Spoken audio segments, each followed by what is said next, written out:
Estás escuchando un devocional del reto Mujer Verdadera 365 cronológico. Día 327.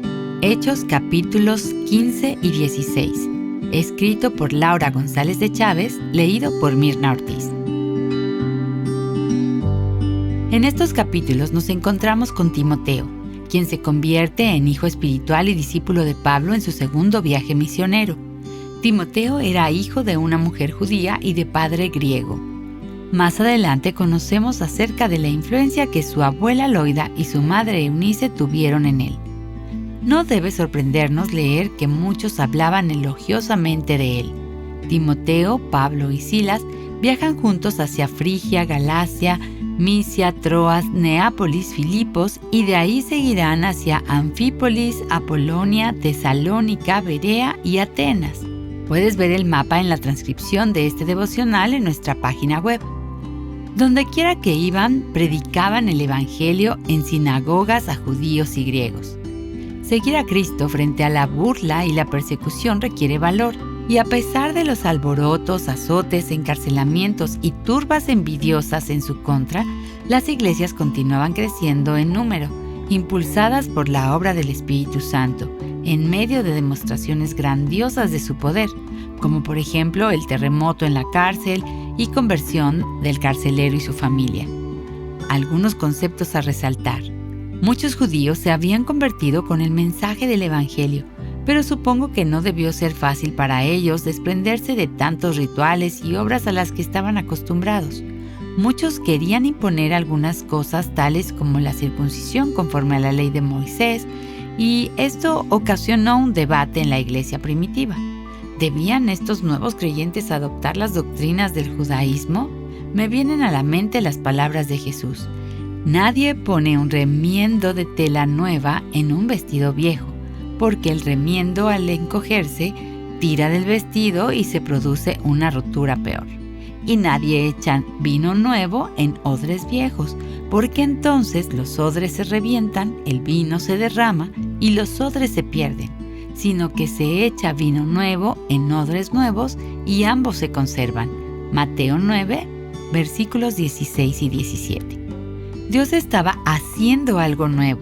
Los judíos debían abandonar todos esos rituales y no debían integrarlos a este nuevo pacto de gracia que se había instaurado, pero puedo reconocer que debe haber sido algo difícil para los fariseos acostumbrados a todas sus tradiciones. Muchas cosas habían cambiado muy rápidamente. Me maravilla la forma como los apóstoles resolvieron este conflicto por medio del Concilio de Jerusalén, juntándose ahí con los ancianos y las iglesias para considerar las implicaciones de la obra de Jesús y cómo debían moverse de ahora en adelante con los gentiles. Las conclusiones de este concilio eran de vital importancia para el futuro del cristianismo porque implicaba la naturaleza misma de la salvación por la fe solamente. Decidieron no ponerles yugos difíciles de llevar a estos hermanos y determinaron solo pedirle algunas cosas esenciales para no ofender a los judíos, la ley del amor puesta en práctica.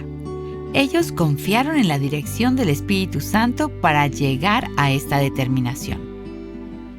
Aunque hoy no imponemos circuncisión ni ninguno de estos rituales, muchas veces queremos imponer en otros cosas que la palabra de Dios no manda, sin darnos cuenta de que ponemos cargas en otros que no están conforme al Evangelio de gracia que hemos recibido.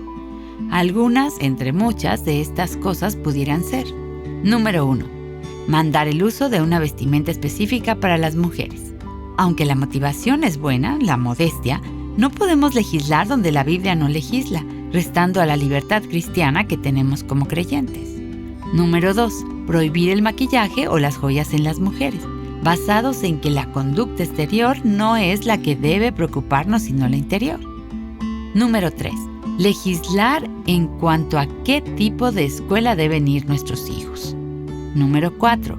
Legislar acerca de las comidas que comemos. Número 5. Legislar en cuanto a los lugares que visitan, música que escuchan o preferencias, etc.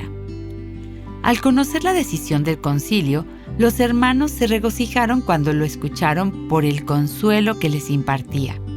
Qué consuelo da saber que no tenemos que someternos al yugo de la esclavitud.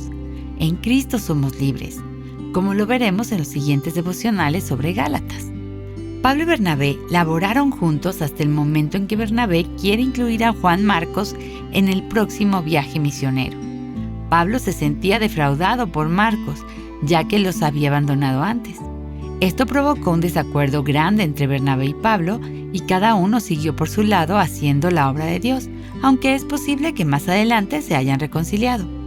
Es válido diferir en criterio con otras personas con respeto y amor y sin albergar resentimientos, para que cada uno cumpla el plan de Dios fiel y libremente.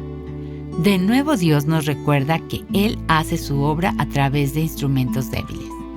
El amor está por encima de nuestra libertad en Cristo. Este es un concepto que aprenderemos a profundidad más adelante en la carta a los Romanos, pero hoy empezaremos a ver un poco cómo se aplica. Hemos leído acerca del Concilio de Jerusalén, donde los judíos habían decidido no imponer sus rituales a los gentiles. Sin embargo, hoy leemos que Pablo circuncidó a Timoteo por causa de los judíos que había en aquellas regiones. Transmitir el Evangelio era tan importante para ellos que era preferible circuncidarse, sin realmente tener que hacerlo, para que nada fuera a ser obstáculo para que los judíos escucharan el mensaje de boca de ellos. Pablo es un ejemplo para nosotras a la hora de no hacer uso de su libertad cristiana para lograr un fin mayor. A los judíos me hice como judío para poder ganar a los judíos, a los que están bajo la ley como bajo la ley, aunque yo no estoy bajo la ley para poder ganar a los que están bajo la ley. 1 Corintios 9:20. Hoy vivimos en tiempos confusos. Es muy común hoy defender mis derechos, mi libertad cristiana, sin tomar en cuenta la conciencia débil de los demás con ciertos temas. Pero en las Escrituras aprendemos que la vida cristiana no se vive egoístamente. Somos parte de un cuerpo y siempre debemos tomar en cuenta a los demás, honrarlos por encima de nosotros mismos. En ocasiones estamos llamados a amar al hermano aún a costa de nuestra libertad, si el ejercicio de esa libertad fuera causa de tropiezo para ese hermano. Porque ninguno de nosotros vive para sí mismo y ninguno muere para sí mismo. Romanos 14:7. Porque si por causa de la comida tu hermano se entristece, ya no andas conforme al amor. No destruyas con tu comida a aquel por quien Cristo murió. Romanos 14:15. Sean afectuosos unos con otros con amor fraternal, con honra dándose preferencia unos a otros. Romanos 12:10. Estemos alerta a la dirección del Espíritu Santo. Pablo estaba bien alerta al mover del Espíritu Santo y era rápido para actuar de acuerdo a su dirección. De acuerdo a la guianza del Espíritu, él iba en una dirección o en otra. Se dirigió a Troas en lugar de Bitinia y luego a Macedonia. Discernía espíritus, como en el caso de la muchacha adivina en Filipos. Esta muchacha decía la verdad acerca de Dios, pero el Espíritu le dejó ver más allá de sus palabras. Muchas veces queremos actuar de acuerdo a nuestra prudencia, opiniones o estrategias, pero es necesario depender de Dios, estando en comunión continua e íntima con Él, a través de su palabra y la oración. Confía en el Señor con todo tu corazón y no te apoyes en tu propio entendimiento. Reconócelo en todos tus caminos y Él enderezará tus sendas. Proverbios 3, versículos 5 y 6. En medio de la oscuridad, cantemos. Me cautiva ver a Pedro y Silas cantando y orando mientras estaban encarcelados. Dice que se produjo un gran terremoto y los cimientos de la cárcel fueron sacudidos. Dios se manifiesta en medio de la adoración. Podemos estar en un lugar oscuro emocionalmente o quizá en un desierto en nuestras vidas, pero la alabanza es eficaz para sostenernos, animarnos y devolvernos la esperanza. La luz de Dios siempre irrumpe en medio de la oscuridad y dispersa las tinieblas. El Señor es quien prepara el corazón para que creamos en Él y se vale de diversas formas para revelarse a los suyos. Como hemos visto hasta aquí en nuestra lectura de Hechos, las personas se convertían al Evangelio de diferentes formas, algunos a través de enseñanzas y predicaciones, otros leyendo las Escrituras, otros viendo las señales y prodigios, etc. Dios tiene formas diversas de revelarse a quien Él quiere.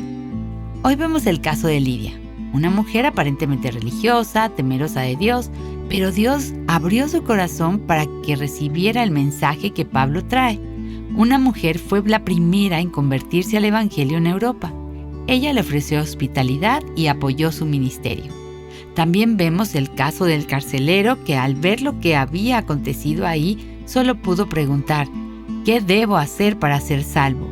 Leemos que no muchos judíos creían las enseñanzas y predicaciones de Pablo, mientras que muchos gentiles eran agregados a la iglesia.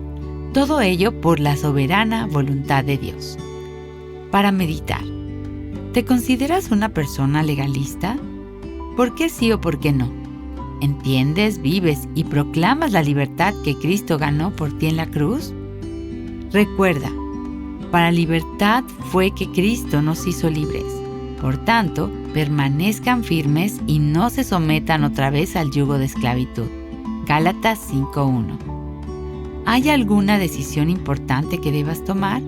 ¿Has buscado al Señor en el asunto o te has apresurado a tomar el camino que crees más conveniente? No vayas de acuerdo a tus tiempos y entendimiento. Espera en Él. ¿Cómo se reveló Jesús a ti? Alábalo y dale gracias por su gran misericordia. Te invito a gozar de la libertad que Cristo ganó para nosotros entonando esta canción. Para más contenido como este, visita avivanuestroscorazones.com.